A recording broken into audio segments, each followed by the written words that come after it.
On April 9, the enemy launched a new offensive against German positions on both sides of Khoya Sa, with the main attack aimed at the XXX Corps. 8 rifle divisions and 4 tank brigades, supported by aircraft, unsuccessfully attacked German positions until April 12.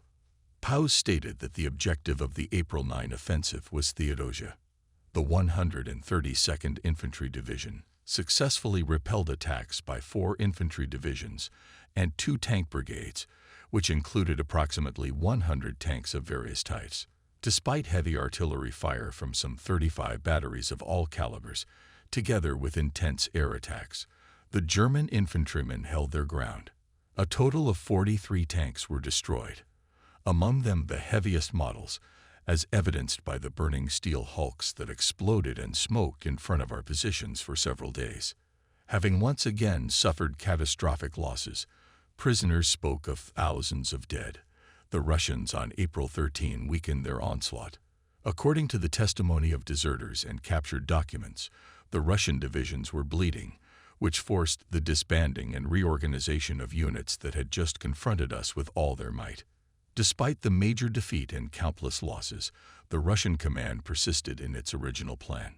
2 more divisions were transferred to the Kerch Peninsula. The artillery on the front of the XXX Corps was reinforced with 38 batteries, which were supposed to speak on May 1. For reasons unknown, this did not happen. Perhaps they were waiting for a German counterattack, or perhaps the Soviets were expecting further reinforcements. All attempts by the enemy, who had a huge advantage in numbers of troops and weapons, to recapture the Crimea and destroy Manstein's 11th Army ended in defeat. The German soldier, especially the infantrymen, fighting in the most unfavorable conditions, defeated the enemy, who had an overwhelming advantage. On the night of May 7 to 8, the offensive was launched. All-night endless columns moved eastward artillery guns, tanks, anti-aircraft guns, ammunition carriers, and infantry companies concentrated along the few paved roads around the Bay of Feodosia. The breakthrough of Soviet defenses had destroyed concentrations of enemy troops in the staging areas behind the Parpacha positions, and this must be exploited at all costs. Now there was a chance to end the trench warfare in which the army had been dragged. Russian artillery was firing indiscriminate barrage fire. The Soviet Black Sea Fleet was also firing salvos from its ships at our troops on the march. One could see far to the southeast flashes of gunfire reflected in the black water, and the horizon was occasionally illuminated as in a distant summer thunderstorm. Within seconds of the flash, an explosion was heard in our areas of concentration. Despite the terrifying presence of the heavy artillery concentrated against us, the shells still fell haphazardly and did not do much damage. At high altitude over our heads and along the coast, a lone Russian airplane rattled by. Already accustomed to this usual annoying thing, we infantry dubbed it Iron Gustav, sewing machine on the clock, raven of fog. This very airplane showered the ground with a stream of tracer bullets and could drop a few bombs, which, flying toward the ground, whistled so annoyingly that they could piss off the newly arrived newcomers. The old wolves were already well acquainted with these primitive night flyers, these airplanes assembled of wood and tarpaulin, with a 5-pointed star on the fuselage. Being one of the indispensable night elements of the war on the Eastern Front, they seemed to accompany us everywhere. The old refrigerators no longer even paid attention to them when they heard the rumble of the engine accompanied by the whistling of bombs, because they knew well that if a bomb could be heard, it would fall at least 100 meters away. Finally came the order to attack Kerch. After this order, which for us meant a long-awaited change in positional warfare, the spirit of the troops in the trenches immediately increased. On May 8 at 3.00, a sudden, powerful shaft of Russian artillery fire fell on us, but it was cut short very soon, at 3.10. At 3.10, the clock was checked, and at 3.15 the whole front exploded with a barrage of artillery fire. The shelling was carried out according to plan down to the smallest detail. Because of the darkness, it was still impossible to make observations, and at 3.38 the first response was received from the Russian artillery, which brought down a shaft of fire on the factory area at Dalny Kamyshy. At 3.50, a heavy fire from Russian mortars briefly concentrated on the icebreaker. Quite obviously, the Russians had already been warned of our attack. As the fire shifted to the east of the Turtle, trails of green and red tracer bullets became visible. At 4.02, German fighters in Stuka were already continuously in the air, and they were dive-bombing the Soviet ground positions, breaking away high above the battlefield from their groups, and their silhouettes could hardly be distinguished in the pre-dawn sky. At 4.18, the first Russian Rada appeared, which were immediately attacked and destroyed by squadrons of German fighters. At 4.30, the familiar sight of prisoners, who were led to the rear under escort, came into view. At 4.44 came the report from the first battery. Direct hit in the gun. 2 men wounded. The gun was out of action. Again at 5.00, visibility allows us to observe firing. Our infantry overcame the anti-tank ditches, and together with the 436th Infantry Regiment, created a bridgehead, supported by assault aviation. At 3.55, Russian fire from their anti-aircraft batteries became noticeably weaker. At 5.45, all fire on Baker's Point and a concentration of enemy troops at height 50.6 ceased. At 6.25, the forward observers of the first battery opened fire on enemy tanks sighted in the front line.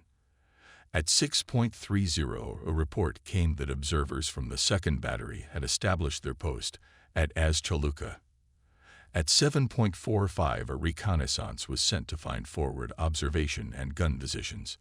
From 7.55 to 11.00, forward observers from the first battery identified pockets of strong resistance in Sandy Gully, and from the firing positions of the first battery, enemy columns heading eastward were taken under fire, as well as heavy troop movements south of Point 323.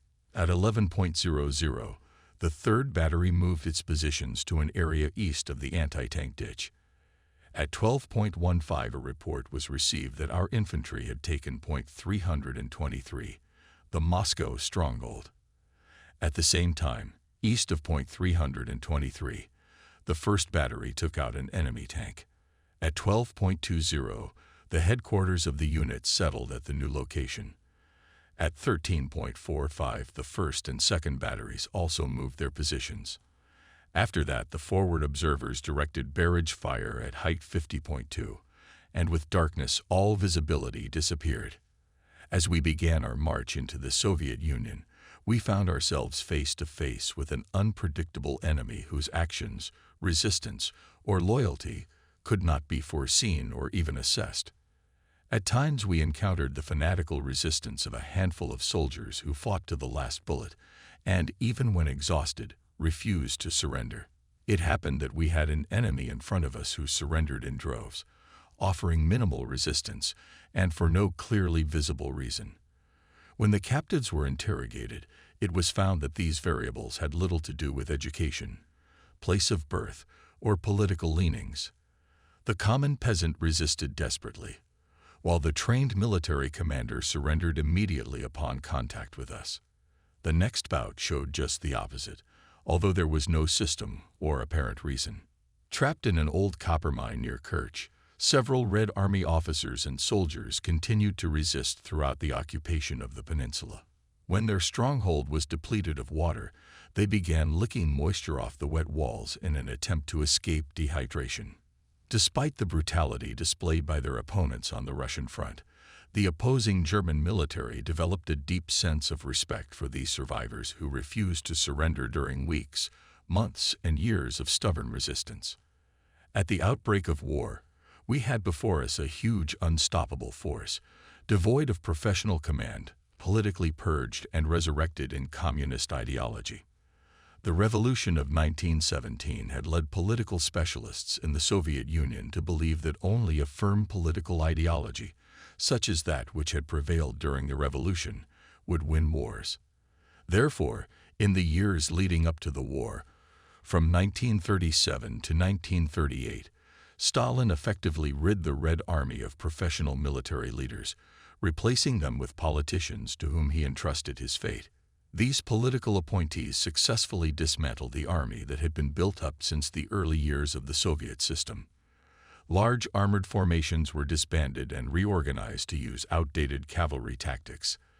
Discipline was maintained more on the principle of political reliability than military efficiency. In 1941, these changes, driven by Stalinist paranoia inherent in the Bolshevik system, cost the Red Army millions of dead. The vast expanse of this country that had to be overcome, the bitterly cold winters and scorching summer months, and on top of that the endless rains in spring and fall that turned the roads into impassable swamps, and finally, the iron fortitude of the Russian people at the gates of Moscow and Leningrad. These were what stopped our offensive. These factors gave the Soviet Union a respite in spite of the policy of self-destruction which the Soviet state was pursuing against the Red Army. And then came the turn of philosophy. The Soviet Army restored the ideology of an officer corps replete with gold galloon epaulets and boots above the knees. In order to instill discipline, pride, and respect for tradition in the active army, the old officer ranks were restored.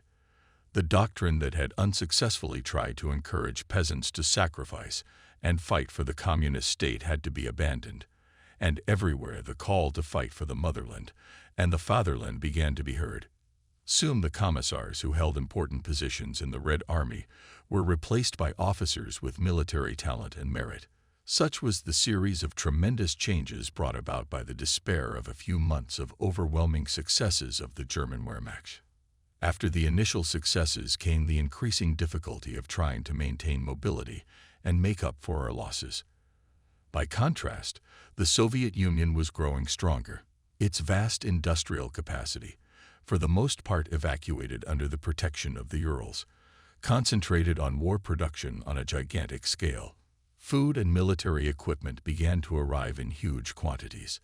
Against such an overwhelming advantage in manpower and materials, the German soldiers could not resist.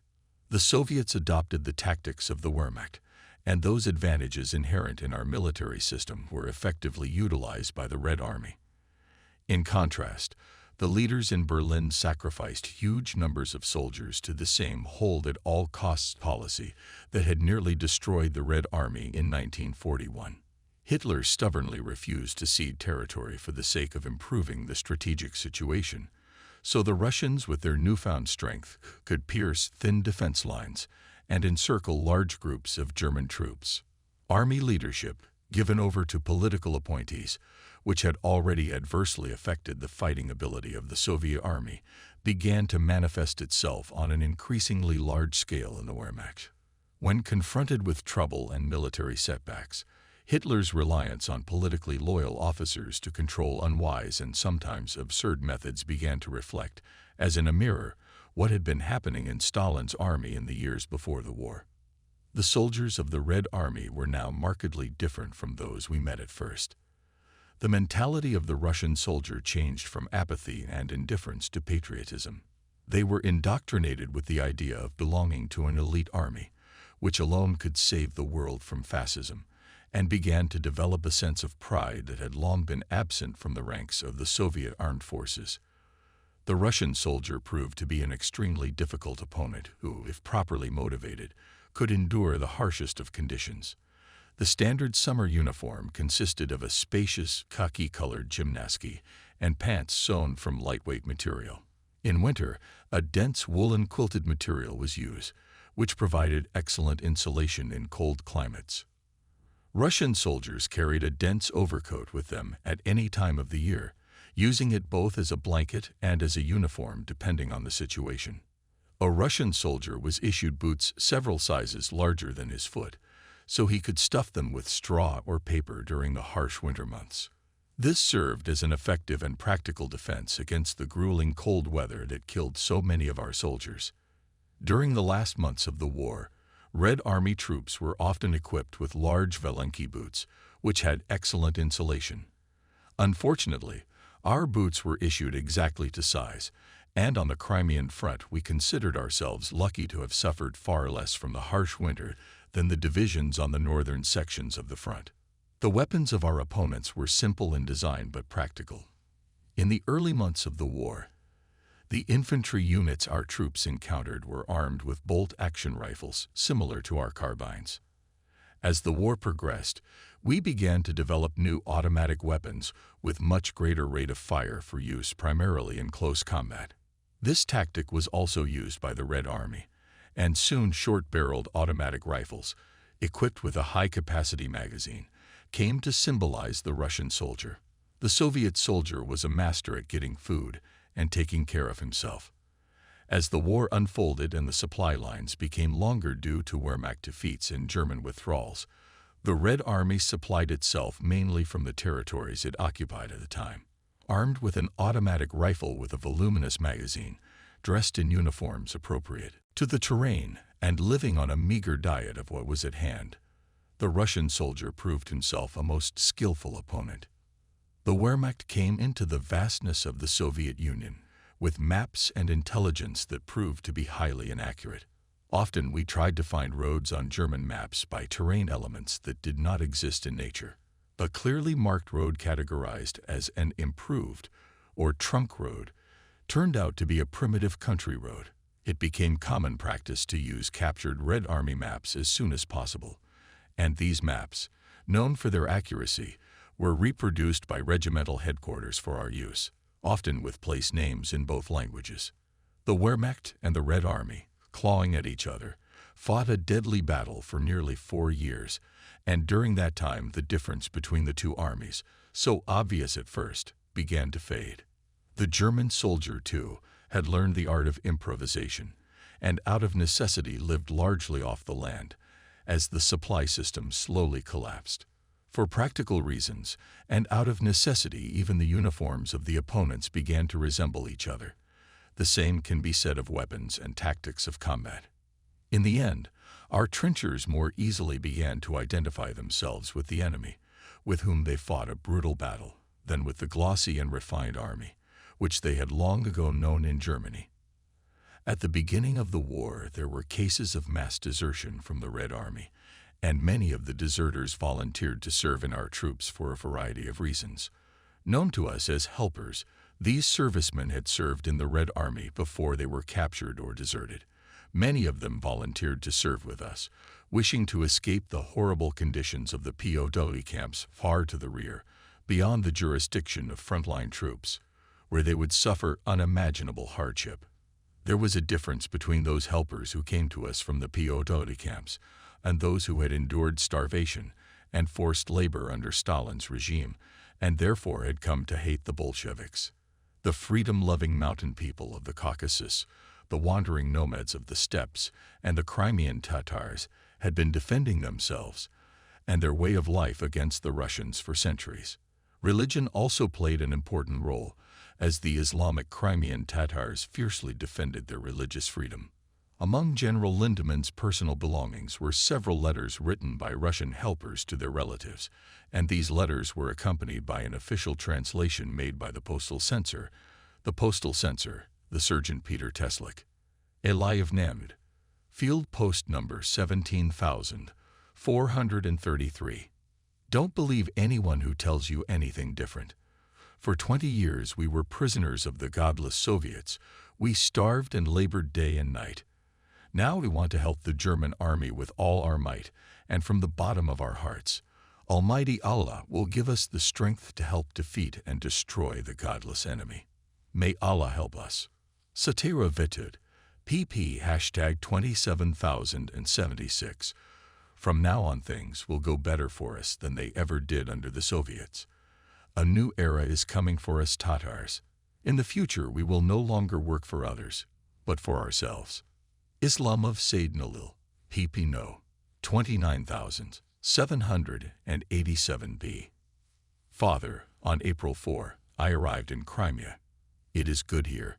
We live together with German soldiers. We eat and drink together. Every week, we wash every week. The soldiers are very friendly to us, and there is never a dull moment here. When the officers come, they are not so arrogant, but are very friendly to us. The officers are also friendly with the soldiers, and the soldiers respect the officers. Soldiers are never tortured, quite the opposite.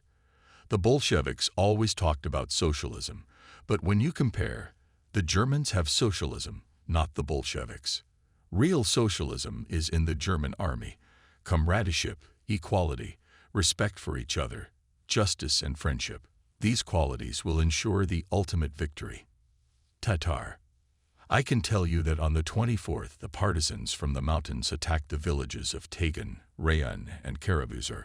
Then 60 Germans and 50 Tatar volunteers came up and fought until the next morning to drive the partisans out of the area.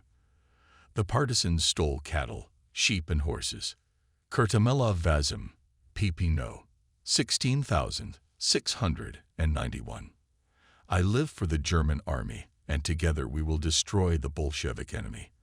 I fight for the freedom of the Tatar people, and to free the Islamic religion from the Bolshevik yoke. Every Friday we go to the mosque and pray.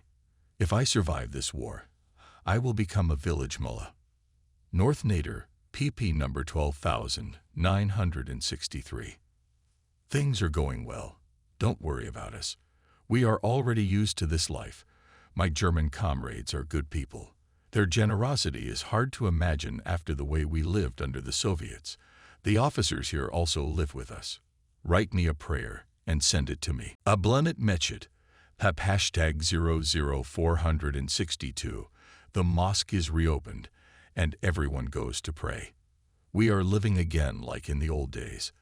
Allah has blessed us again. A letter written by his wife in response to news received from an aide describes the suffering of the civilian population. Hello, my husband. Mafram, I send my greetings and wish you good health. Your son Roslak, your daughter Narja, your sister Aisha, and your niece Lemara also send their greetings. Mafram, your brother has been released and is now working in the village as a barber. We haven't received anything from the headman. Once a week we get bread. There is no money, and when we ask for help, the headman refuses. You shouldn't have gone back to the service. Please don't ask how we live. Words are nothing. We live badly. Maybe you got bored, so you left your family. Then you can live alone, because when you come back you won't find your wife or children. We had Alex in our company, a former Soviet soldier of Caucasian descent who had been taken prisoner in combat by one of our units. He had never seen a POW camp and was our stable boy and also acted as cook. He remained a faithful and steadfast helper in the rear units until the very last days of the war. We also had many helpers coming to us from the POW camps who went to serve voluntarily. The Army did everything in its power to improve the living conditions of prisoners who could not be moved to the rear from the battle zone due to lack of transportation.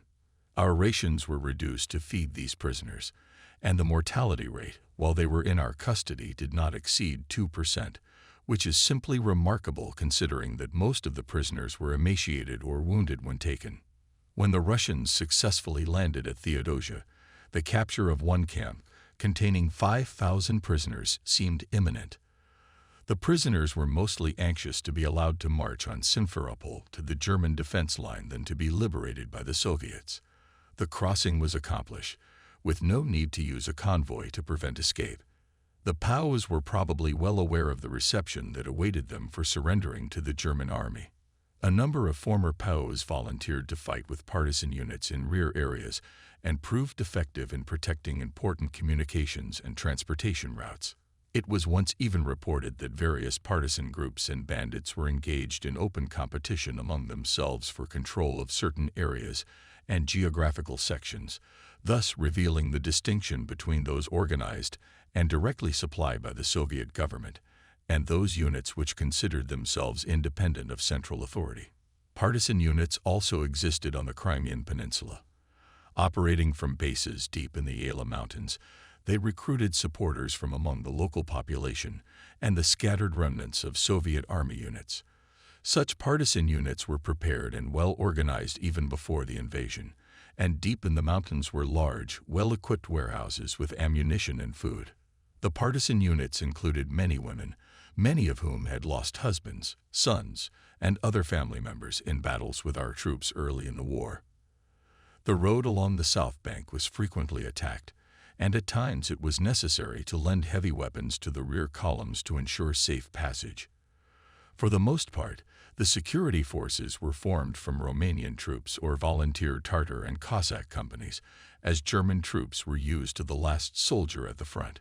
It became the norm for the Eastern Front that the partisans fought brutally and without laws, posing a constant threat to any rear area. May 20, 1942, for the last 12 days we had been marching westward through the battlefields.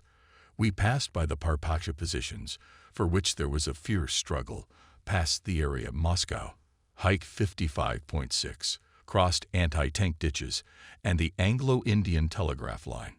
In some places telegraph poles were split and broken. Wires were down from stumps left by the poles. The troops seized the opportunity and collected copper wires for the countless needs of the army in the field.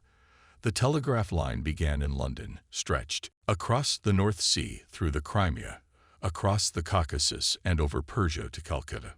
Before becoming a casualty of our war, it linked two continents and served the world, especially British colonial policy, for decades.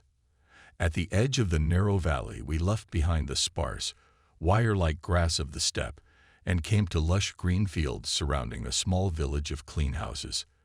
Most of these houses were built of light-colored stone and had fences. Here we were greeted by the sweet smell of flowers, and we soon learned that roses are grown in this valley, whose petals then go for sale. At the bottom of the valley, we found a sea of roses stretching to the horizon. The first inhabitants in this area were natives of Romania, who settled here during the time of the Russian Empress Catherine. During the summer seasons, they collected millions of petals for processing, and 1 gram of rose oil is obtained from 1,000 petals. Under Joseph Stalin, this industry, which had largely catered to the upper classes since the days of the feudal lords, was exploited even more to bring in the revenue the Soviet state so desperately needed. In one of the past attacks on Kerch in this same area, we captured a small Russian tracked car abandoned by its previous owners in a completely untouched state. Before moving on to Kerch, we removed the alternator from it, an easy way to keep the car for ourselves for the future. After sitting over a map and scouring the area, we found our vehicle standing intact on a gentle downhill slope right where we had left it. After installing the generator and making a few adjustments, it was ready to go, and we immediately adapted it to tow our ATV. The tractor was equipped with the same Ford engine that was plentiful in the captured vehicles, and in spite of the broken track, it proved to be reliable, serving us continuously for several months. Having installed on it, thanks to the Soviet Army, new units, we went forward to our last objective in the Crimea, Sevastopol. In early June 1942, the 132nd Infantry Division faced the most crucial test of the entire war. Since the recent winter fighting, the enemy had been constantly preparing and strengthening its defenses and moving fresh, newly formed troops to reinforce units that had suffered heavy losses in an effort to defend the Crimean Peninsula. The Soviets, receiving strong material support from the United States, also moved huge quantities of military equipment by sea to troop concentrations. The 11th Army was obliged to take the fortress of Sevastopol, which consisted of a complex system of defenses, because if the fortress was left in Russian hands, the German divisions that were so badly needed elsewhere on the sparse Eastern Front would be tied to the Crimea. It was impossible to stop trying to take Sevastopol, but it was necessary to make sure that in the future the Soviets could not use it as a bridgehead from which to launch an offensive deep into the Ukraine. And once the breakthrough into the Ukraine succeeded, the Soviets would then be able to break through the German right flank as well and possibly cut the most important communications of entire armies that were advancing eastward. From long ago, the Russians had been in complete control of the entire region with their Black Sea Fleet, so this threat loomed over the German army in the Crimea as soon as it settled on the peninsula. Regular shelling by large-caliber shipboard guns from 20 kilometers off the coast became routine, and until July 1942, the Axis naval forces in the area consisted of only a small number of Italian gunboats in harbors along the Crimean coastline. The geographical position of the fortress at Sevastopol allowed it to control the entire area of the Chersonese Peninsula.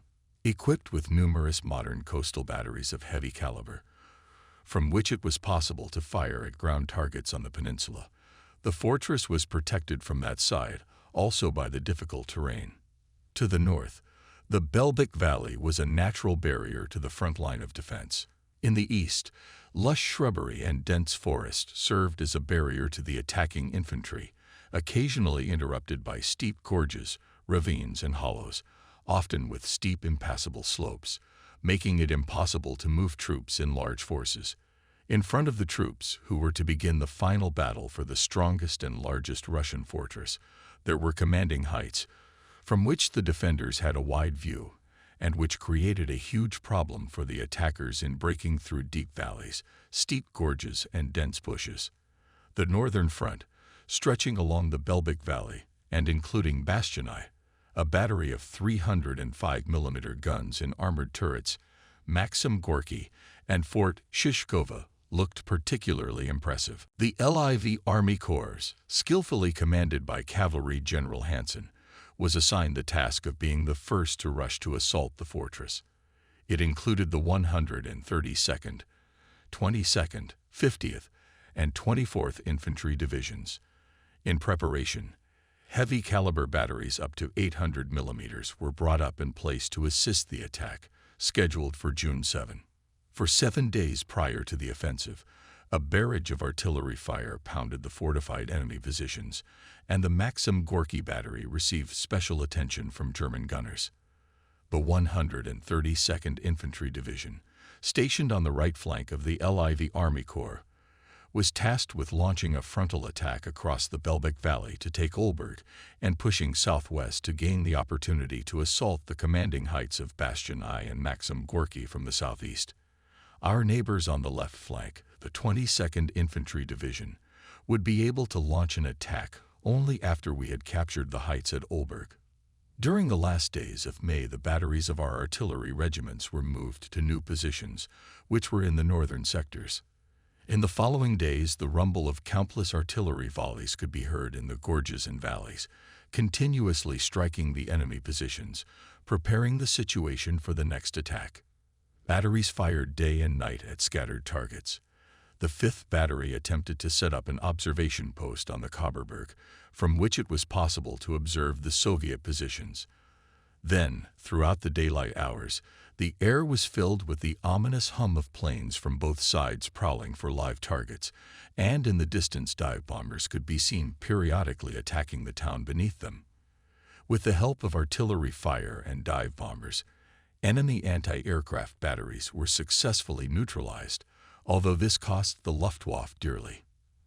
At night, Fieseler Storch reconnaissance planes circled over Soviet trenches, while the Russians unsuccessfully illuminated the battle lines with searchlights, often scouring the area at an altitude high enough to spot any movement in our ground defenses. These planes also helped to drown out the noise made by our motorized columns pushing toward the front line. We arrived at our positions on June 5, hastily entrenched just 100 meters from the forward Russian posts. We used a captured Russian tractor to pull the gun up to the firing position. On the way to this point, we passed a heavy 600mm gun with a particularly short barrel, and after inspecting the gun, concluded that it was new to us.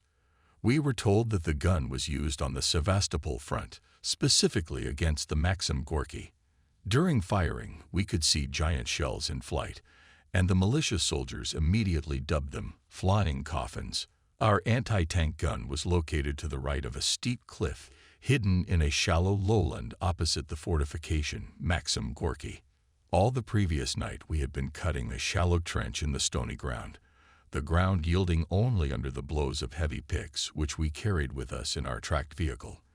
The nights were short, giving us only 5 or 6 hours of darkness, during which we could labor in relative safety until there was danger of being seen by enemy observers hiding at a short distance from our position.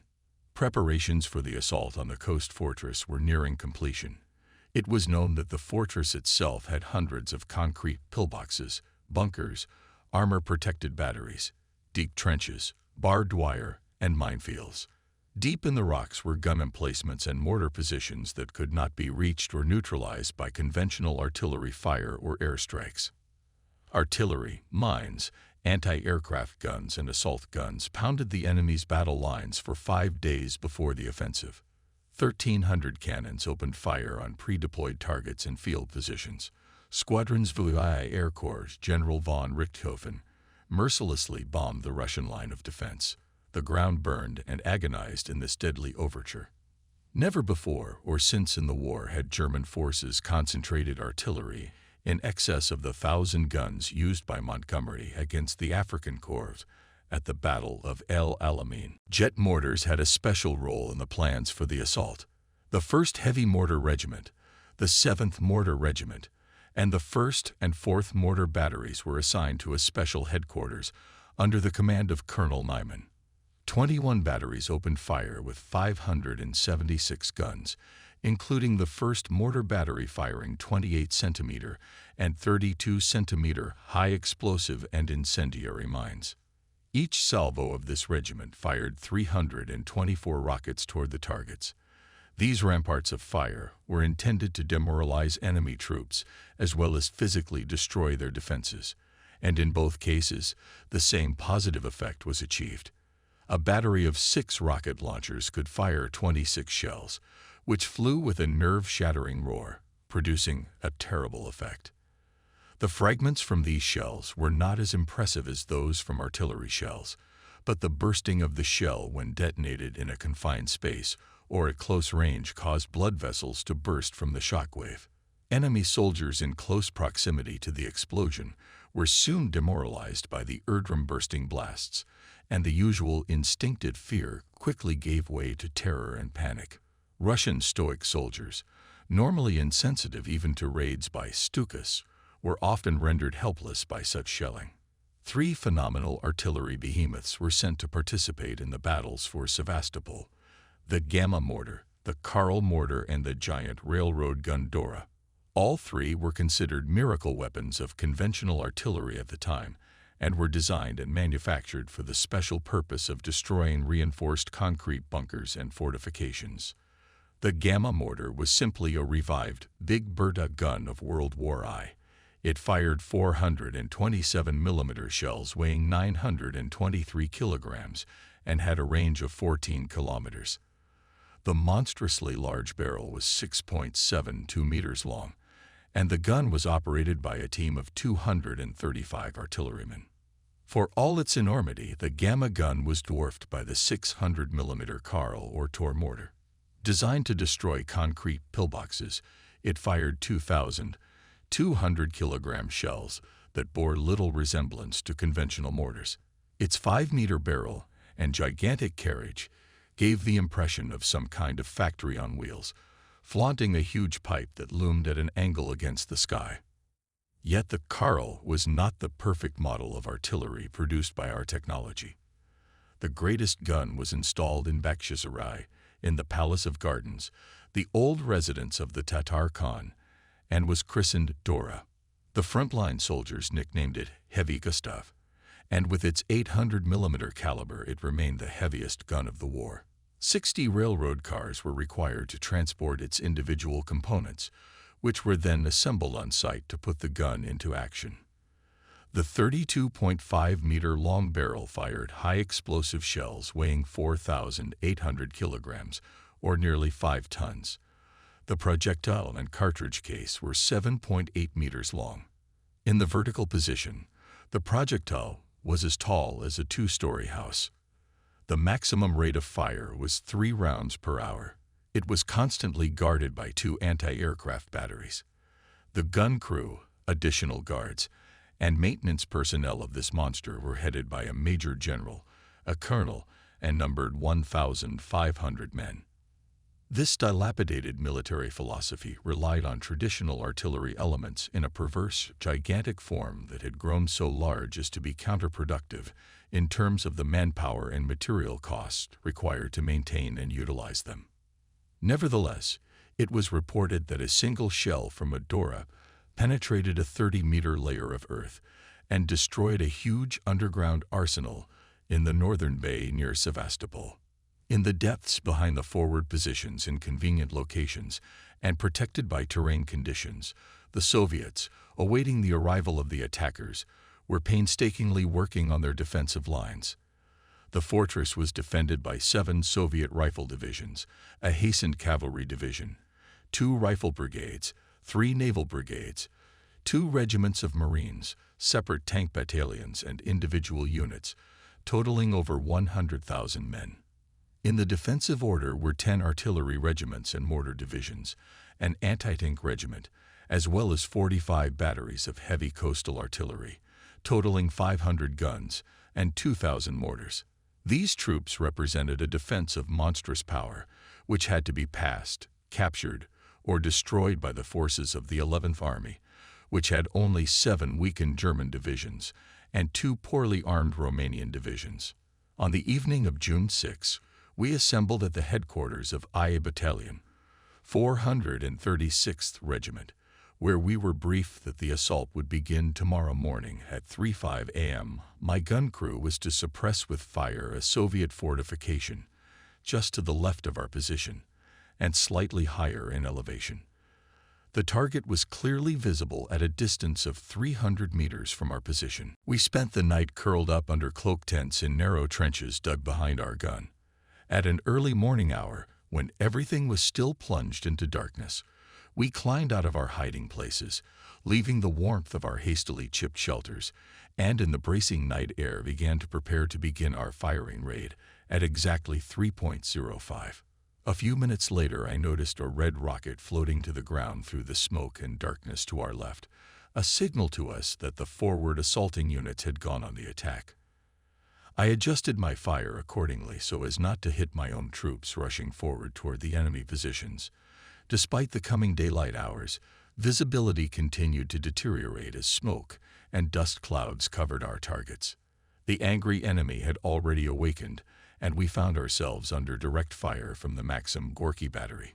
Shells of all calibers, including naval artillery from warships, began to tear around us. Not being able to respond, we could only sit huddled in our shallow trenches, praying to survive and wait out this barrage. Countless bursts surrounded and seemed to engulf our guns, and the air was filled with shrapnel hissing and whistling overhead. A hail of stones and clods of earth rained down upon us as huge shells exploded near us, throwing upward black-brown geysers, driving us from fear into a daze. The ground trembled, our eyes were full of dust, and it became difficult to breathe.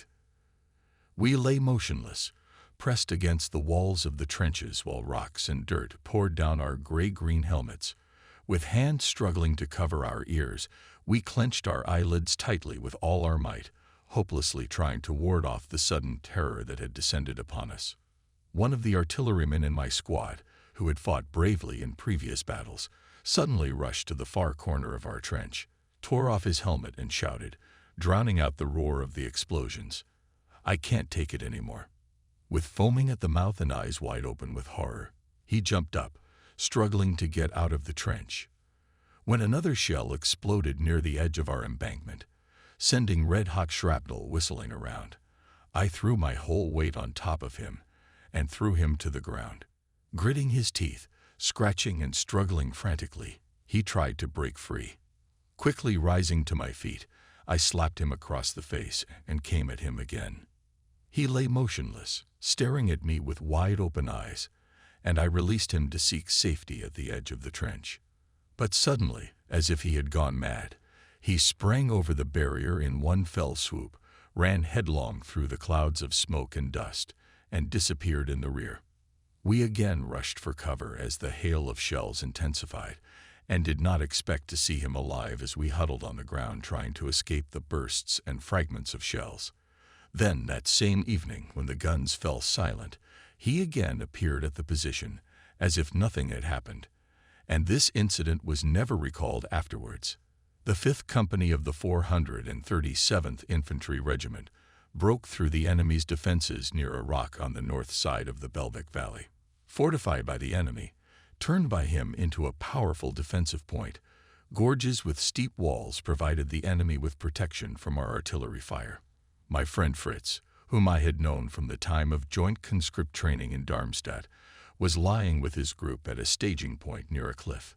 He pulled a hand grenade from behind his belt, pulled the pin, and tossed it into the enemy trench in front of him. At the same moment, a Russian infantryman gave a line from a machine gun, and a bursting bullet pierced Fritz's arm. He lost consciousness. The soldiers beside him rushed forward through the smoke and dust. Coming to his senses, Fritz crawled back to the rear to report on the breakthrough of the enemy defenses. His grenade killed an enemy adjuster, allowing the infantrymen in gray-green uniforms to take advantage of a small gap in the Soviet defenses and advance rapidly, breaking through the enemy defensive lines. Success in our sector resulted in gaining a few hundred meters, and further to the left our infantry company was able to overcome the forward lines of the Belbek Valley defenses. On the afternoon of June 7, an attack along the entire front along the Belbek Valley led to the capture of Olberg, resulting in heavy losses for our troops. Despite this, we joined up with the 22nd Infantry Division and began to prepare for a further offensive. From June 8 to June 15, the regiment continued to push forward in battles that cost us dearly, with fierce fighting took every meter on the way to capture the dominant Neuhaus Heights. During this period, the 213th Infantry Regiment was ordered to go to reinforce this division and engaged on the right flank. The Russians made numerous unsuccessful attempts to break through on this wing in an effort to recapture Olberg. A major offensive was scheduled for June 17. Artillery batteries were assigned new targets, and from the front could be seen bursting shells in some pockets of enemy resistance. At 7:45, the news reached us that our infantry had taken the stronghold of the GPU. At 8:30, it was reported that German troops captured the forts Siberia and Volga.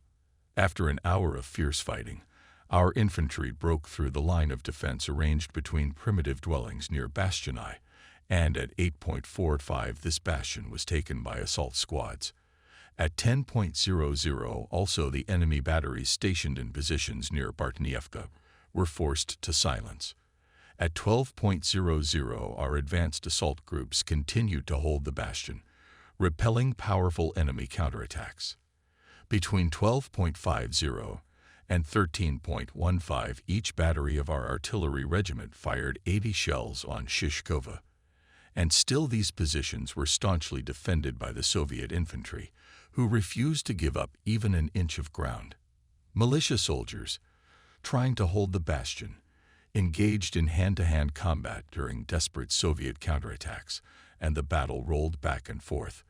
We took positions, gave and retook them. The positions were strewn with the bodies of the dead and dying. The walking wounded wandered about, staggering, unable to make sense of the smoke that engulfed the trenches. The enemy squads mingled inseparably in the fray, firing at each other, beating each other with rifle butts, and stabbing each other with bayonets. At 2:45 p.m. came the report that Fort Molotov had been taken by our troops. The 641st Heavy Artillery Division was ordered to destroy the fort Maxim Gorky I by the fire of two 350mm mortars located 4 kilometers west of Olberg. Their massive shells, weighing 1,000 kilograms each, were delivered to the breech of the guns by cranes. Mortars had been used earlier in the French campaign against the Liquidate defense. The shells were designed not to explode on impact and were fitted with delayed action fuses that were triggered after the shell pierced the concrete wall of the fort. Shortly after the first shells flew from the barrels, a report came in from observers that the fort's dome had come off its base. Maxim Gorky has been punctured through and through. The 305mm shells stored inside this huge Russian battery began to explode, sending huge shrapnel into the sky at breakneck speed. Finally, the battery fell silent under the cover of a cloud of dust and smoke. Sappers and infantry units stormed the hill. Inside the concrete colossus, which was 300 meters long and 40 meters wide, its defenders continued their stubborn resistance. When the fall of the fortification seemed inevitable, some defenders made a desperate attempt to break through the encirclement in separate groups. The sappers broke through the defenses with explosive charges, flamethrowers, and smoke bombs. After the first burst, the Soviets continued to shoot back from embrasures and gaps in the concrete, but a second explosion tore out part of the wall. A huge cavern was exposed in front of the sappers, exposing in detail the complexity of the fortress structure. Maxim Gorky went down 3 floors. It was an autonomous city with its own water and power supply, hospital, canteen and engine rooms, ammunition supply, arsenals, and machine tools. All rooms and all entrances were fenced with double steel doors, and to get inside, it was necessary to open each door with explosive charges. Slowly making their way into the bowels of the concrete labyrinth, the sappers every time pressed against the walls, waiting for explosions. As soon as an explosion tore off another door, they immediately threw hand grenades into the smoking gap, and then waited a short time for the smoke to clear. Along the passageways lay dead enemies mingled in disorder in the darkness and confusion, and this horrible scene was made all the more unnatural by the sight of gas masks worn by the already dead and dying. Hand grenades continued to explode in deafening proximity. Pistol shots crackled in the confined spaces. The attackers who burst into the compartment were met by the rumble of another set of steel doors closing, and everything started all over again. And this went on for hour after hour until the assault squads penetrated deep into the fortress and approached the command post. The Soviet Naval Command ordered the defenders to fight to the last man. No surrender. The enemy radio operator transmitted to Vice Admiral Oktyabrski in a bunker near Sevastopol harbor. The Germans are pounding on the door, demanding our surrender. We are no longer able to open the flaps to fire. There are only 46 of us left. Half an hour later, the Russians sent another radiogram. We have 22 men left. We are preparing to blow ourselves up and cut off communication. Goodbye. So the end had come. The heart of the fortress destroyed itself when the enemy was at the door, and the battle for Fort Maxim Gorky was over. Of the entire force of more than 1,000 defenders, only 40 men were captured with wounds too severe to continue resistance. The fortress Maxim Gorky fell at 16.45. With the capture of this mighty battery, the most powerful enemy fortress on the northern front of Sevastopol was in our hands. The backbone of the enemy defense was broken, and this evening our most advanced units stood on the position of Shishkov. During the daytime, visibility on the battlefield was often impaired by bombing raids by our aviation. The observation post of the 1st Artillery Battalion was at a height of 200 meters east of the anti-tank ditch. The 3rd Battery changed positions, and at about 6 o'clock was again ready for battle northeast of Neuhaus Heights. While at Olberg, I spotted a Junkers 88, which had been badly damaged after coming under fire from an enemy anti-aircraft battery. One of its engines was engulfed in flames, and the airplane was slowly descending in circles in a northerly direction, streaking its course in the sky with a black plume of smoke. While the airplane was still over enemy territory, it seemed to me that an object fell out of its tail and flew a short distance. Suddenly, a white dot appeared in the sky, growing in size until it became possible to see a white parachute, which was gently carried to the ground. It grew larger by the second until it was clear that it was coming straight down on us. The wind carried the pilot toward us, but enemy anti-aircraft batteries and Soviet infantrymen opened fire on the slowly descending parachutist. 2 of our machine gun crews rushed to the gun and began emptying ribbon after ribbon in the direction of the Russian positions in an effort to suppress enemy fire. Directed by the forward observers, we opened fire from the ATP on the enemy positions with Breezant shells, and mortars began firing after this, adding to the rumble as the pilot descended from the sky. With our fire, we silenced the enemy guns for 20 to 30 seconds before the parachute bobbed over our position, and the pilot landed safely behind our trenches on a bullet-riddled parachute. Several soldiers rushed to the spot and helped him to his feet. Breathing heavily, he thanked us in between gasps and reassured his rescuers that he was uninjured, but incredibly happy that he had managed to survive the gruesome ordeal and avoid capture because the Russians were sitting in their trenches only 100 meters away. On another occasion, one of our officers, recently transferred to the company as a replacement, claimed to have been a professional dancer before he was drafted. He took great pride in his physical fitness and poise, and always conducted himself with extreme caution, taking care not to injure himself or expose himself unnecessarily. One afternoon, a shell fragment cut off a noticeable part of his nose, and while I was dressing his wound, he declared his intention to seek a state disability pension because he was sure that with such a disfigured face his career as a dancer was over. We rarely encountered such cases, when those who had just arrived at the front would secretly crawl along the embankments, sticking their hands out above the top edge of the barrier in the hope of earning a leave of absence from the front due to their wounds. In such an environment, solid, reliable citizens sometimes behaved in unpredictable and strange ways, acquiring reputations that would be unthinkable in normal life.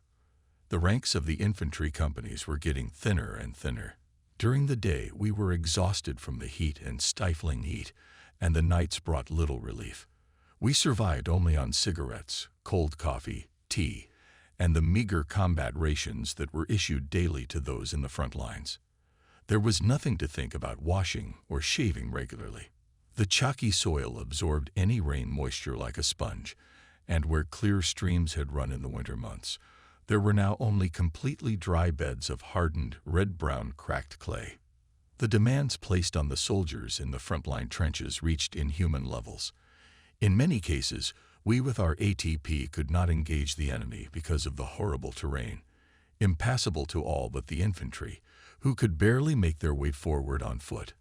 Almost all Soviet trenches and defenses had to be taken separately by infantry and sappers, who slowly made their way through terrain riddled with ravines, densely overgrown with bushes, and permeated with the threat of exploding enemy mines.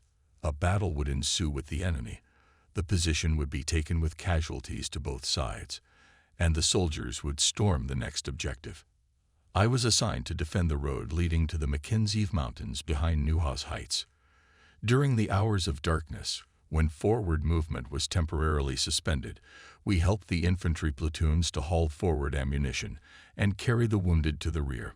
On the night of June 16 to 17, while at the headquarters of the I Battalion, 437th Regiment, I saw Hauptmann Bernhardt for the last time. The next day, he was killed in action while storming a position west of Neuhaus Heights. The dead on both sides lay in great numbers in the ravines, and because of the danger of enemy sniper fire, they could not be removed for burial. Soon the stifling heat was joined by the sickeningly sweet odor of decomposing flesh, and in only a few days, the corpses were bloated to such an extent that the seams of their uniforms began to tear. The faces and arms of the dead had turned black, their hands stretched motionless into the sky, giving the corpses an even more gruesome appearance. An army corpsman scurried between the trenches, sprinkling chlorine on the corpses in a valiant attempt to stifle the stench and delay the outbreak of infectious disease. Despite living under the constant threat of death for many months, I could never pass the ravines on the leeward side without nausea coming to my throat. On June 19 and 20, our infantry regiments were withdrawn from their fighting positions as the units became unfit. With only 2 field officers left in one company, few soldiers survived, and many company commanders were killed or wounded, with no replacements. Forward artillery observers also suffered heavy losses, and many artillerymen were killed by the return fire of the highly effective Russian artillery. To this steady decline in numbers must be added the losses among the liaison officers, sappers, and scouts of the 132nd Reconnaissance Battalion. At night, the hum of the PO2 continued without interruption, and often we were inundated with leaflets printed in a clumsy attempt to entice soldiers to desert. One Soviet leaflet of June 1942 insinuated the following: "Read it and pass it on to your comrades. Soldiers of the 50th, 24th, 132nd, 170th, 72nd, and 28th PECHOT2O divisions. For 7 months, your Supreme Command has been trying to take Sevastopol. This attempt has cost you 80,000 dead, but the goal has not been reached, and it will not be achieved. In 4 days alone, your June offensive on the heights of 64.4, 192.0, 104.5, and in other areas of Sevastopol cost you 14,000 men killed, wounded, or missing, and you still have not succeeded in breaking through the Russian defenses. And you will not succeed. The Russian sailors and guardsmen will still defend their homes and continue to dot the approaches to the city with the graves of their enemies. German soldiers. While your blood continues to pour in torrents from the heights of Sebastopol, your cities of home are being raided daily by heavy British bombers. Cologne, Bremen, Emden, Rostock, Lübeck, and other German cities are turning into piles of smoking ruins. In a few days, Anglo-American troops will land on the continent, and the Second Front and Europe will be deployed. Marshal Timoshenko's troops continue to deliver devastating blows to Hitler's army in the southern sector, and soon the day will come when the only escape route from the Crimean Peninsula will be blocked. But for you, there will be no road of retreat. You still have a choice, either senseless destruction and death for the sake of Hitler's criminal and inhuman policy, or surrender to the defenders of Sevastopol to save your lives. Soldiers of the 11th German Army, refuse to participate in any further attacks. Desert from the forward positions, surrender and you will save your lives. Supreme Command of the Red Army. On June 18, the 436th Infantry Regiment took up positions in the northern part of the Shishka Fortress, and the 437th Infantry Regiment recaptured the southwestern outskirts of Partnevka. This regiment, which suffered heavy losses in personnel, was withdrawn from the front line and attached to the 46th Infantry Division to guard the coast of the Kerch Peninsula. On June 19, the fortress was taken completely, and the 97th Infantry Regiment advanced further to the southwest of it. On June 20, the Lenin stronghold fell under the attacks of this regiment, and the next day the entire chain of batteries was in the hands of the 97th Division. After this success, North Bay was in the power of the 132nd Infantry Division. After accomplishing its combat mission in the area north of North Bay, the division was ordered to move to the left flank of the L1V Army Corps and strike southward through rugged terrain toward Gaetana. The division headquarters, formerly located at the Sailor's House, was moved to Serpentine and on June 22 to the Meltzer Gap north of Kamishi. The 436th Infantry Regiment, due to heavy losses, was removed from the front line and moved to the Kerch Peninsula for coastal defense. It was replaced by the 72nd Infantry Regiment. By June 27, the attacking units successfully overcame the area of dense bushes and after fierce fighting with enemy infantry captured the heights of Gaetana. Then they turned to the left by 90 degrees in order to capture the hill long. After this maneuver, the division's battle orders spread from east to west along the eastern bank of the Chernaya River. The neighbor on the right was the 50th Infantry Division, and on the left was the 4th Romanian Mountain Division. On June 27, the division headquarters was moved northwest to Cherkskerman. On June 29, the offensive was again scheduled, in which troops of the LIV and XXX Army Corps took part.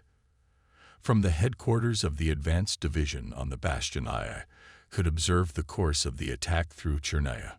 Overcoming stubborn enemy resistance, the German infantry was able to seize the heights with steep slopes to the west of Chernaya.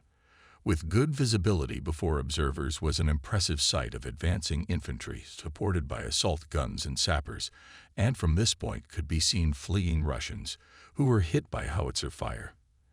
And their motorized units were taking damage from the Stufas raids. The day of June 30 brought new gains in battles against weakening enemy defenses, and by noon individual units of the division had made their way to the southern approaches to Sevastopol. After this addition to the territory, the division headquarters moved to South Inkerman. On July 1 at 12:30, the besieged city was subjected to artillery fire and aerial bombardment. It was planned that the main forces of the LIV Army Corps would take the eastern sector, and the 132nd Infantry Division was ordered to strike at the city's defenses from the south and capture the southern sector.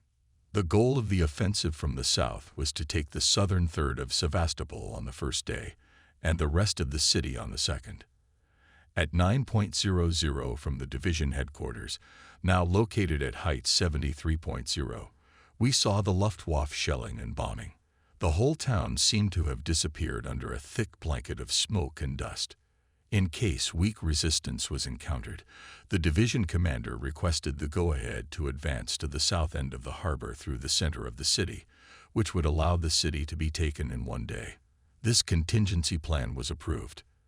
The plan of attack directed the 42nd Infantry Regiment to advance on the right flank, with the 72nd Infantry Regiment in the center, and the left flank, covering the western approaches to Sevastopol, was given to the 97th Infantry Regiment.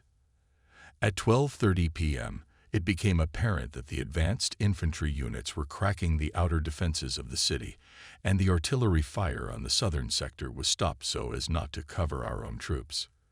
At 13:13, while the infantry met little or no resistance and advanced rapidly, the Reich battle standard was raised over the panorama heights dominating the city. At 1400, the division commander received a report from the commander of the 42nd Infantry Regiment, Oberstmeisel, that his troops had broken through the enemy defenses, were advancing through the city, and had reached Artillery Harbor. Upon receipt of this report, the city was officially in our hands. This report was relayed to the Corps commander, immediately certified, and transmitted for special notification via German radio. At precisely 21:00, the world was informed that German troops had taken Sevastopol. The division commander honored Oberstmeisel with the title the first German commander of Sevastopol. German troops pushed forward through the center of the city, most of which lay in ruins. In many areas, the flames from burning buildings and broken gas lines were so intense that it was difficult even to drive through the devastated streets. On the elevated places of the height panorama, dominating over the bay, stood a memorial to Count Todleben, the defender of the city during the Crimean War of 1853 to 1856. Although it was damaged by artillery fire, from which the head of the monument was blown off, the division dismantled it and sent it to Berlin to be displayed as a trophy in the Sieghaus. The people of the city slowly crawled out of cellars, and underground shelters to greet their conquerors. Anxious to see the German troops moving at a snail's pace in long columns through the ruins, the survivors immediately rushed to loot food stores that had escaped destruction by artillery fire. To restore order in the exhausted city, martial law was imposed as soon as possible. Food stores and the city's most important life support centers were taken under guard. In an attempt to rebuild life after the devastation that had befallen their world in the past weeks, work squads were set up in the city. After weeks of heavy fighting and brutal losses, Russia's most powerful land and coastal fortress fell firmly into German hands. Over the next few days, soldiers and Soviet prisoners of war were busy burying the thousands of dead Russians still lying everywhere in places where hard fighting had taken place. In some places, fanatical resistance was put up. During the storming of Inkerman, a huge storehouse of war material was discovered nestled in the rock. The huge facility had housed a factory for making and bottling Crimean wine before the war, and the Soviets had housed thousands of wounded soldiers and civilians seeking refuge in this massive complex to protect them. As the German troops approached, the explosive charges previously placed at the base of the cliff detonated. With a thunderous rumble, a 30-meter wall 300 meters long collapsed, sealing the entrance and burying everyone inside under a multi-ton mass of earth. Among the victims were soldiers of the German reconnaissance group, who had approached the structure and had already reached the entrance when the charges exploded. The merciless sun was burning Sevastopol, with each sunrise bringing exhausting heat. The city had suffered terrible destruction from prolonged bombardment and artillery fire, but even through the ruins the beauty that had reigned here before was visible. After the devastation of the Crimean War, the Tsar rebuilt the city in the late classical style in the 1860s. Many of the impressive facades of the houses survived the war and still towered in their exquisite beauty. Port facilities were destroyed, and half-sunken ships lay in the water, either bow or stern sticking out above the surface of the water, littered with debris and covered with oil. Fires raged all around, and in the streets Russian prisoners were digging passages in the ruins. The battle for the Crimea was by no means over. The Soviet army had lost Sevastopol, but most of its forces had slipped to new positions west of the city on the Chersonese Peninsula. Under Stalin's orders, if evacuation became impossible, they were to fight to the last man on these lines. Torpedo boats successfully evacuated a small number of high-ranking commanders and commissars, including the former commander of the defense of Sevastopol, General Petrov. Heavy fighting on the Chersonese Peninsula took place until July 4, 1942. Russian troops continued their attempts to break through the German front, seeking to link up with partisan units in the Yala Mountains. In large groups, with hands mutually linked to prevent cowards from leaving the ranks and retreating, waves of attackers rolled into our trenches just as it had happened in the Mackenzie Mountains. Among the suicidal attackers were many women and Komsomol girls.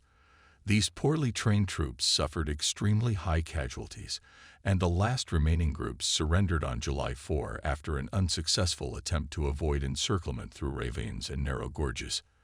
On the Chersonese Peninsula alone, 30,000 men were taken prisoner during a commune operation. In the defeated city, there remained a serious danger of disease because myriads of flies covered the corpses and formed black and gray circling clouds over the wounded. The walls of the dwellings were covered with disease-carrying insects, and eating became tedious because we had to clean every morsel of food from the hordes of worms. Although we tried to avoid eating these insects, many flies were eaten with no apparent ill effects. Even in times of peace, the plague, brought to Crimea by ship from Constantinople and the Caucasian ports, ravaged the city. During our own siege, rats, the carriers of the bacilli, proliferated, but fortunately the disease was contained. Without warning or explanation, soon millions of flies died of some epidemic that swept the neighborhood, and the flying worms were mysteriously exterminated. The English cemetery served as a memorial to the Crimean War of 1853 to 1856. The Soviets used the site as a command center, and the marble monuments erected to honor fallen British soldiers were destroyed and scattered amidst the remains of the dead thrown from their graves by artillery shelling. Many wounded Russians lay among the vineyards under the merciless scorching sun. Deprived of the opportunity to quench their thirst, they awaited death in the open. It became necessary for the German medical staff to try to save them, and Russian doctors and nurses were brought in from the POW camps to help scour the hills for wounded Russian soldiers. The Russian doctors had to work hard to convince the lightly wounded patients to go to the medical stations. Sometimes they had to resort to using stakes pulled out of the ground in the vineyards to force the wounded to move in the direction of the medical stations. Tiredly leaning on each other, dotted with flies and bandaged with bloody bandages, the wounded, stumbling, in pairs or small groups, slowly wandered in the direction indicated. Soon the long, pitiless columns began to make their way under the blazing sun to the wells and prisoner-of-war pens, and for many the journey was to be their last. After the fall of that city, the division was assigned guard duty on the Kerch Peninsula, where we remained until orders came on August 27, 1942, to redeploy northward. On the seacoast, from where the Caucasus Mountains were clearly visible, the division was able to return to relative luxury after months of deadly fighting. There it was possible to swim and rest in an organized manner, which was occasionally interrupted by guard duty and training. Yalta on the south coast of Crimea, often referred to as the Russian Riviera, provided a place for recreation. Here, in the warmth of the summer sun and away from the bursts of shells and the crackle of sniper rifle shots, soldiers could sit for hours playing skat. 2 years later, in this pleasant town, Churchill, Roosevelt, and Stalin would stage a conference that would determine the fates of millions. The ban on furloughs was lifted, and a certain number of soldiers were allowed to take advantage of a well-deserved absence from the front. I was delighted to learn that I, too, had been selected for this respite, and I was soon on a crowded furlough train bound for Germany. After the vacation, I returned to the regimental headquarters in Kerch. There I was informed that because of my participation in the battles, in which I destroyed 3 Soviet tanks, I was recommended to be sent to a military school as a candidate for the rank of officer. Those carefree days in Yalta proved to be short-lived.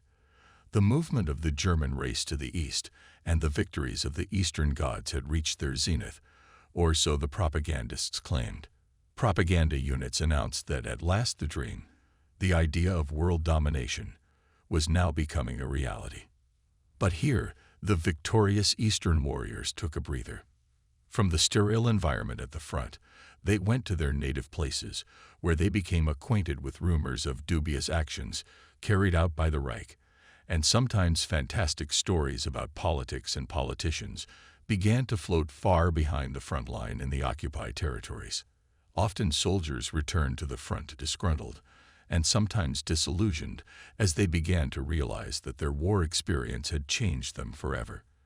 They realized that they would no longer feel free in Germany, that the friends and comrades in their combat units had become their family, that war had become their life. In the summer of 1942, the German armies pushed forward from the Don and Kuban to the Caucasus. They reached the shores of the Caspian Sea and the banks of the Volga.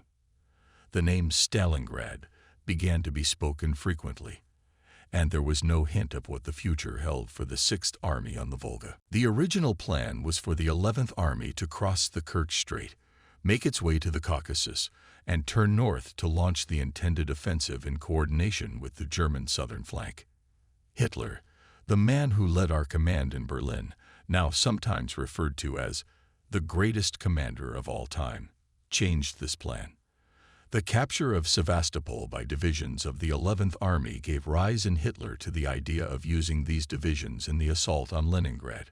Thus was set in motion an absurd plan aimed at removing the main force of Crimean divisions from the southernmost point of the German advance and transferring them to the northernmost part of Russia. The dire need to anchor these troops on the southern flank of the Eastern Front was ignored. Who knows, maybe the 6th Army could have avoided its fate in Stalingrad if the experienced Crimean divisions had remained on the southern flank. It was nearing the end of August, and most of the 11th Army had already left its positions on the Kerch Peninsula.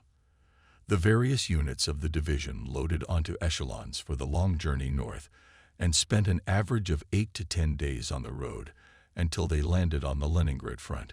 The division was manned and ready for combat by mid-September. There were rumors that we were to storm Leningrad. In the summer of 1941, with the addition of newly arrived divisions, it was still possible to take the city, but then it was thought that the population of Leningrad would starve to death and surrender, thus sparing the Wehrmacht many casualties. The Russians showed exceptional courage and unfailing fortitude in proving this idea wrong, and they were able to supply the city in summer by ship and in winter by means of a railroad laid across the thick ice of Lake Ladoga. Although many thousands starved to death in the besieged city, the Russian people survived the ordeal and held the front. For the German side, Leningrad became a costly war of attrition, a stalemate that siphoned off our dwindling reserves. The enemy quickly realized that he had new divisions in front of him on the Leningrad front. The Soviets immediately launched an attack on our positions in an attempt to break the blockade from the land. And by this attack, the Russians thwarted the offensive planned for the capture of the city. Instead of engaging in a final battle to capture Leningrad, the Crimean divisions were forced to eliminate the deep Russian breakthrough, to engage in an operation that developed into an open battle on the southern shore of Lake Ladoga. The drop-shaped bulge stretched along the front about 8 kilometers wide and 12 kilometers deep into the German defense line, where it was held by the 18th Army. A counterattack was planned to hit the bulge from the south, and our 132nd Infantry Division was sent into action with the mission of attacking north and making our way to Gaitilov. We were to seal the ledge to the west to prevent attempts to break out of it, and to create a new line of defense to the east as protection against further attacks on our flank. On the morning of September 5, the forward units were able to make their way to Tosno. The enemy made attacks in large forces at the eastern end of the narrow corridor east of Menga, and managed to break through in several places. These breakthroughs were repulsed by newly arrived divisions from the Crimea, with the 132nd Infantry Division remaining in reserve and concentrated in the area of Menga, Sablino, Shapki. And the next day, the situation changed, and the division was again subordinated to the 11th Army. On September 8, parts of the 436th Infantry Regiment and I Battalion of the 132nd Artillery Regiment were moved to the front line.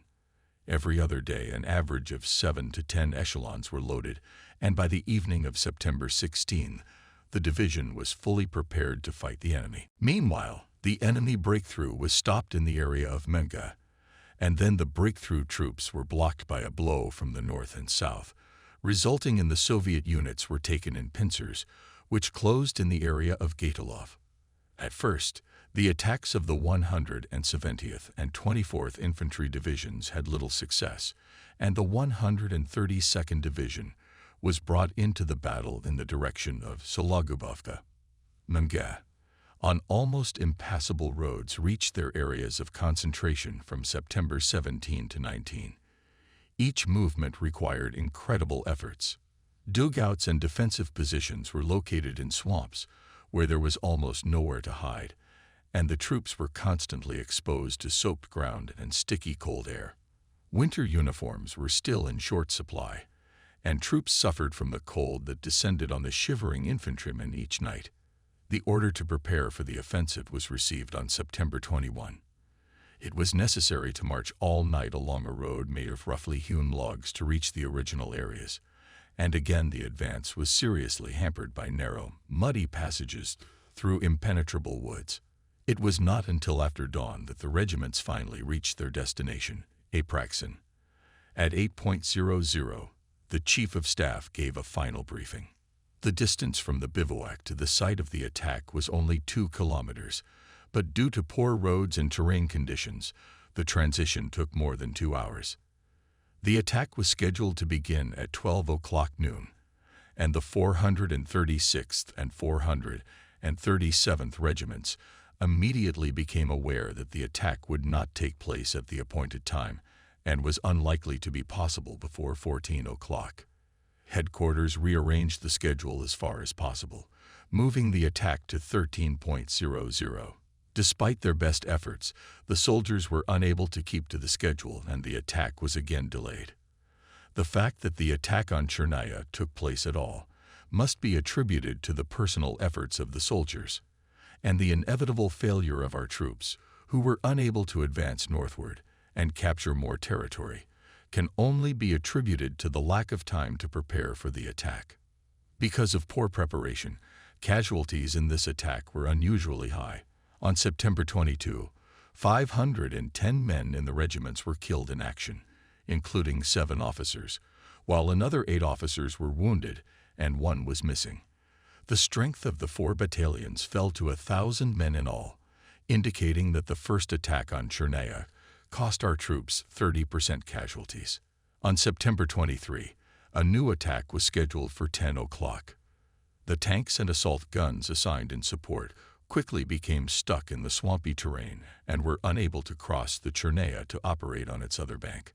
Because of the impassable terrain and poor communications between regiment and battalions, the few morning hours again proved insufficient to prepare for the attack, and after advancing some 100 meters, the troops reported that they were unable to push forward. 3 hours later, at 1300 hours, the attack was ordered to be repeated. A dash through the densely overgrown swampy terrain to Gatilov should be made at any cost, but again the attack failed. At 15:30, under strong artillery cover, the attack was again attempted. The artillery fire was intense, as all corps and division batteries kept up a continuous fire for 30 minutes, completely covering the area along the length of the attack section. In spite of this expenditure of our last supplies, the weakened troops suffered too heavy losses and were too exhausted to make headway. The attack was again stalled. On September 25, under the direction of the battalion commander, an attack was launched that broke a gap in the Soviet defenses and allowed us to link up with units to the north near Gatilov. At 12:30 p.m., the battalion entered Gatilovo. Hauptmann Schmidt, the battalion commander, accomplished this feat by combining his exceptional command qualities with personal bravery in the face of superior enemy forces. For this feat, he was presented for the Knight's Cross, and on October 8, he received this highly prized award. The capture of Gatilov gave rise to a feeling in our ranks that once again we are able to almost any feat required of us. It was widely believed that there were no undefeated enemy units left between the division and the forward units of the 437th Regiment. However, on September 25, the enemy managed to break a bulge between the right flank of the regiment and the 436th Infantry Regiment, and this gap could not be closed because of the weakness of the 436th Regiment. By this time, the division could no longer be given further combat missions, for the troops had reached a point of exhaustion at which no further operations were conceivable. The Soviets were evidently in the same situation, and in spite of all attempts to recapture the 2 kilometers held by our regiment, they failed. On September 26, the division received a new order to attack. It was ordered to push back the enemy behind Chernaya and hold this sector in order to create a bridgehead from where our troops could patch up any breach punctured in our front. Once again, the weakened units were unable to accomplish their tasks against a deeply entrenched enemy. On September 27, another attempt was made, and the 437th Infantry Regiment succeeded in reaching the former Russian command post 500 meters east of the bridge over the Chernaya. There our soldiers entrenched themselves and waited for the inevitable counterattack. Without the support of its neighbors, the regiment was unable to prevent the Soviets from slipping past it to the west. The regiment continued to hold its ground against the powerful Soviet forces, while Russian units streamlined this island of resistance and attacked the German positions. On September 30, the 3rd Mountain Division launched an offensive that breathed hope into the beleaguered 437th Regiment, restored the front line on the flanks, and prevented the regiment's encirclement. The losses sustained during these days were exceptionally heavy, to the extent that the regiment had strength only to hold its defenses. To break through even a minor Russian defense, we had no strength. Officially from October 5, the regiment was on the defensive, and on October 11 came the order to replace it with units of the 24th Infantry Division. The exhausted troops handed over their positions to the approaching units and went to the rear to rest in the Veritsa area. During the battles at Gatilov, our divisional Catholic priest earned the name of the priest with the knapsack. He was always on the move, carrying his worn-out knapsack on straps behind his back, in which he used to deliver to the soldiers at the most advanced posts simple foodstuffs, which were considered a luxury there. He was always ready to help the wounded, and once personally found and rescued a badly wounded soldier who had been hit by a sniper's bullet in an open section of the front. His constant exposure to frontline and physical danger for the sake of the soldiers brought him to an untimely end when he was seriously wounded by shrapnel in his arm, the result of Russian mortar fire from a dense forest a few hundred meters away. The wound was so serious that it required amputation. Thus the division lost a valuable soldier and comrade. The division commander attempted to formally recognize his many brave deeds and devotion by submitting him for an award, but this submission was rejected in light of the typically National Socialist philosophy, which refused to confer such a high honor unless the priest agreed to give up his soutane. Between September 22 and October 7, our battalion lost a total of 62 men killed, 280 wounded, and 30 missing. About 20 to 30 lightly wounded and sick remained with the battalion, so that the battalion's fighting strength was about 50 men.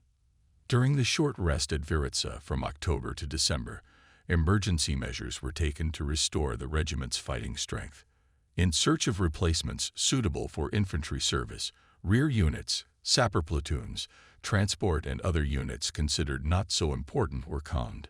The desperate fighting that had recently taken place south of Lake Ladoga had come at a heavy price, and there were no other sources for replenishment.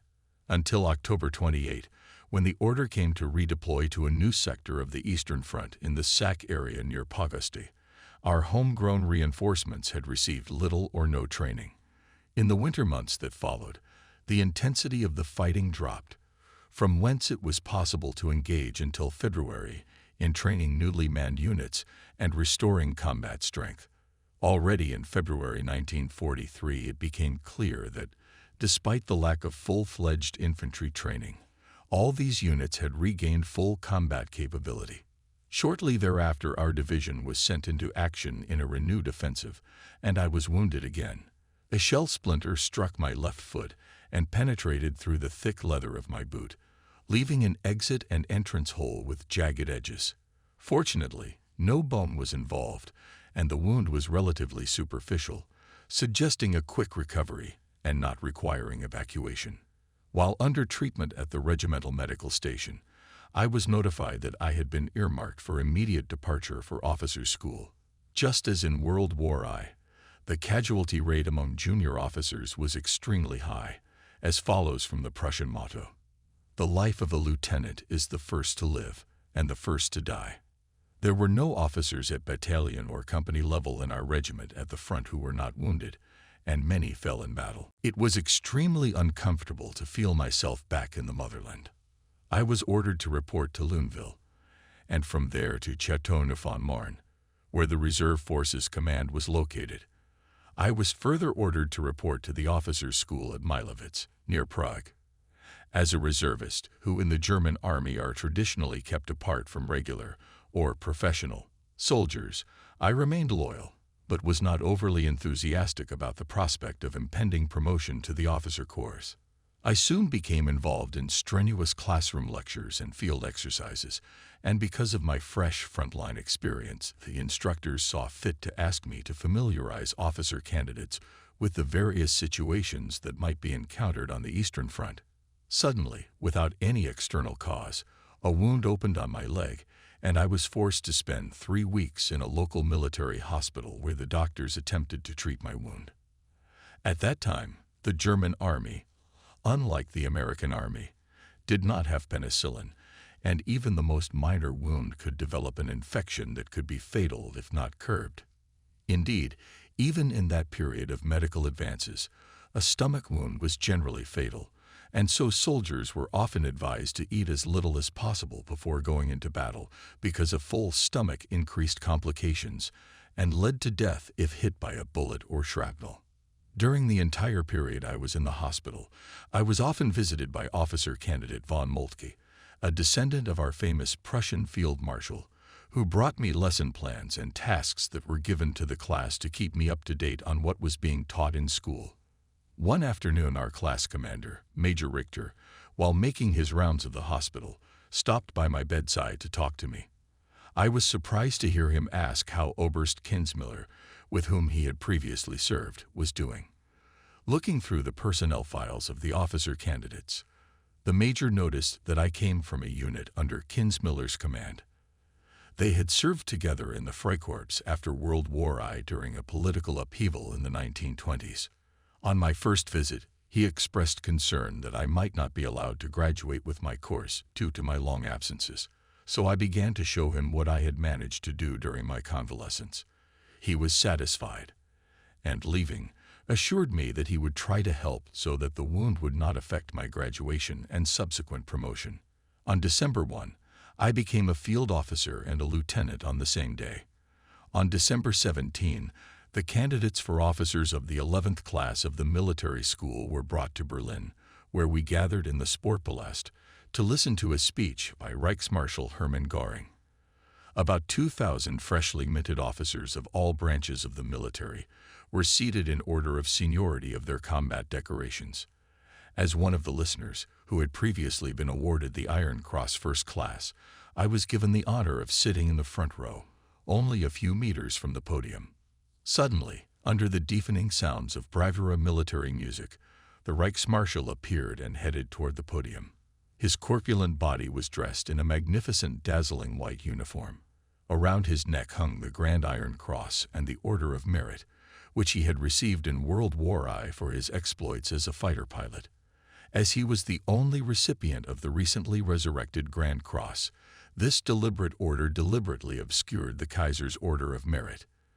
His chest was covered with gleaming medals and insignia, reflecting his impressive exploits in another war long since ended, as well as, in some cases, the powerful political influence of the more recent past. In his right hand, he firmly clutched a massive, jeweled marshal's staff. He began by speaking on political topics and eventually reached the issue of the Eastern Front, finally turning to the ongoing disaster at Stalingrad. In the ruins of Stalingrad on the Volga, the remnants of von Paulus's Sixth Army had not yet surrendered to the superior Soviet forces. He therefore still spoke with conviction and authority. He dwelt on his promise to supply the besieged army with Luftwaffe aid, a promise which, as we later learned, he never kept. In a calm, poised tenor, he spoke of the sacrifices we young officers would have to make, of the losses to come, of the resistance we would face, and of the fact that if the enemy came around us from right and left, we should remember the wisdom of the ancients. Traveler, when you come to Sparta. So, we listened to his speech to the point of exhaustion. To emphasize his words, the Reichsmarschall began to bang on the rostrum with his baton, and with such force that I thought that at any moment I might be hit by broken jewels. Stalingrad, corrupted by political doctrine, which abused the notions of honor and protection of the country's interests, and stubbornly insisted that it is necessary to hold the territory at any cost, the great commander of all times, that is, our Führer in Berlin, betrayed the army to an agonizing death in the East. As the war progressed further, the willingness of German soldiers to sacrifice themselves became the accepted norm. As the flawed leadership became more and more apparent, the soldiers' willingness to die for political ideas began to wane, which in turn led to an overall decrease in the chances for soldiers to survive this disaster on the Eastern Front. However, the code of honor that had long been inherent in the German soldier who stood up with arms in defense of the fatherland remained in his mind. Soldiers continued to sacrifice their lives not for the sake of party members, but for the fatherland. The system was moving further and further away from a humane style of warfare. We were not aware of the full extent of the orders to liquidate and deport Jews and other ethnic groups considered undesirable from the National Socialist point of view, but we were well aware of those brave men who had served their country faithfully and who, because of differences of ideology, had simply disappeared from our ranks. The Reichsmarschall's speech at Sportpalast officially ended our officer training, and after a number of formalities and receiving new orders, we were granted a few weeks' leave for Christmas. That very evening myself and 2 other graduates of the officers' school decided to stay in Berlin for a short time to celebrate our newly earned ranks. 3 nights later, we boarded trains that took us to various destinations. During several nights of reckless revelry, we unfortunately managed to squander the entire advance on officers' uniforms, which came to about 1,500 Reichsmarks per person. Tired from sleepless nights, I returned to my native Stuttgart, where I arrived devastated and still in my old uniform, with the newly purchased officer's insignia hastily sewn onto the uniform. A couple of days later, I received several officers' uniforms as gifts from my parents and close relatives, complete with ceremonial sword and dagger, and many of the accessories still required of Wehrmacht officers at this early stage of the war. Germany had reached the zenith of military success. Our forces held a vast amount of territory in the Soviet Union. Victory seemed inevitable.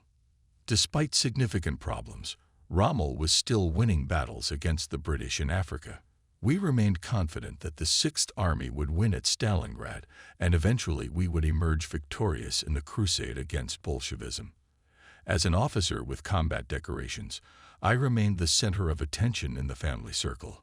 I spent several evenings with my uncle Christian, who insisted that his young nephew, fresh from the battlefield in the East, should be introduced to all the relatives. A few years later, in September 1944, when the shadow of imminent defeat was upon us, Uncle Christian died an agonizing death from wounds received in an American air raid on Stuttgart.